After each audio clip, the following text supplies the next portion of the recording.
Sodom and Gomorrah destroyed. The two angels arrived at Sodom in the evening, and Lot was sitting in the gateway of the city. When he saw them, he got up to meet them and bowed down with his face to the ground. "My lords," he said, "please turn aside to your servant's house. You can wash your feet and spend the night and then go on your way early in the morning." "No," they answered, "we will spend the night in the square." But he insisted so strongly that they did go with him and entered his house. He prepared a meal for them, baking bread without yeast, and they ate.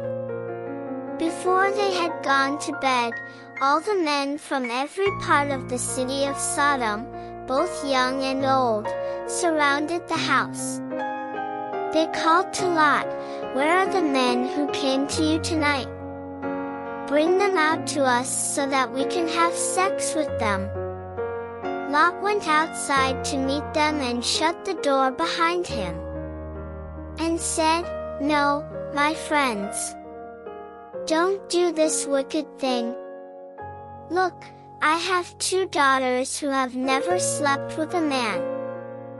Let me bring them out to you, and you can do what you like with them.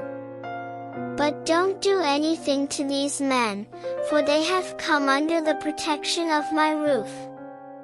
"Get out of our way," they replied. "This fellow came here as a foreigner, and now he wants to play the judge. We'll treat you worse than them." They kept bringing pressure on Lot and moved forward to break down the door.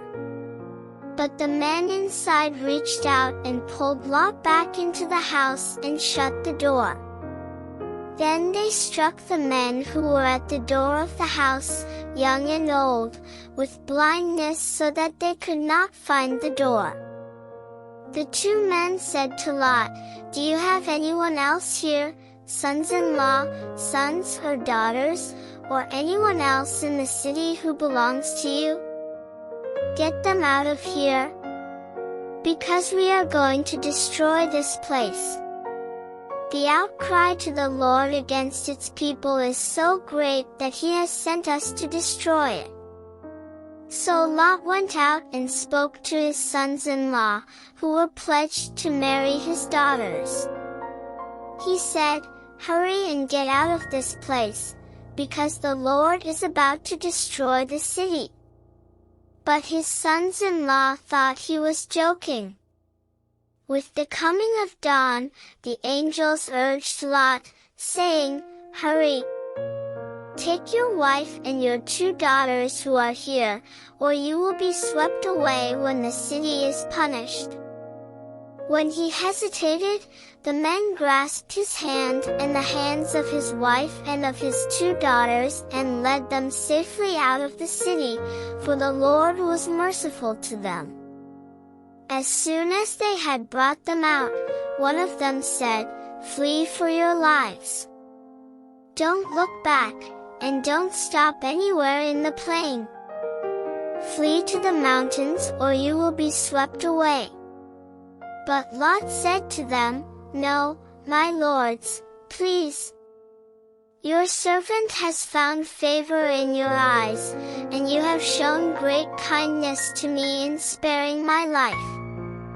But I can't flee to the mountains, this disaster will overtake me, and I'll die.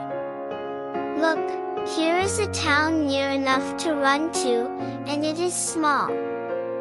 Let me flee to it, it is very small, isn't it? Then my life will be spared." He said to him, "Very well, I will grant this request too.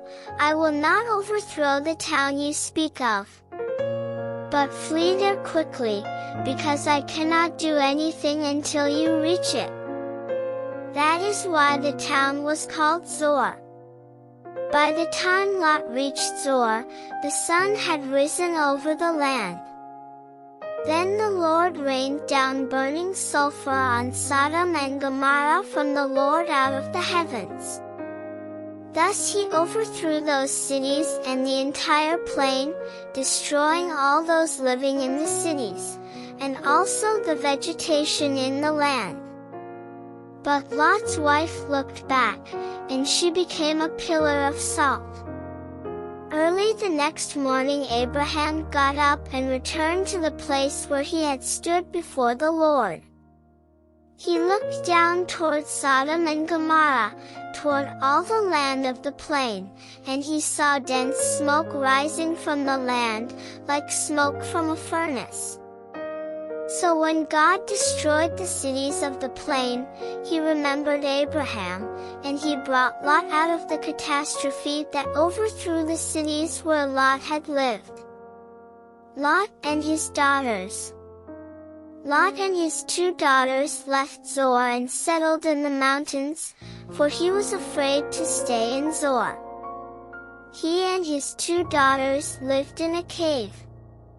One day the older daughter said to the younger, "Our father is old, and there is no man around here to give us children, as is the custom all over the earth. Let's get our father to drink wine and then sleep with him and preserve our family line through our father." That night they got their father to drink wine, and the older daughter went in and slept with him. He was not aware of it when she lay down or when she got up. The next day the older daughter said to the younger, "Last night I slept with my father.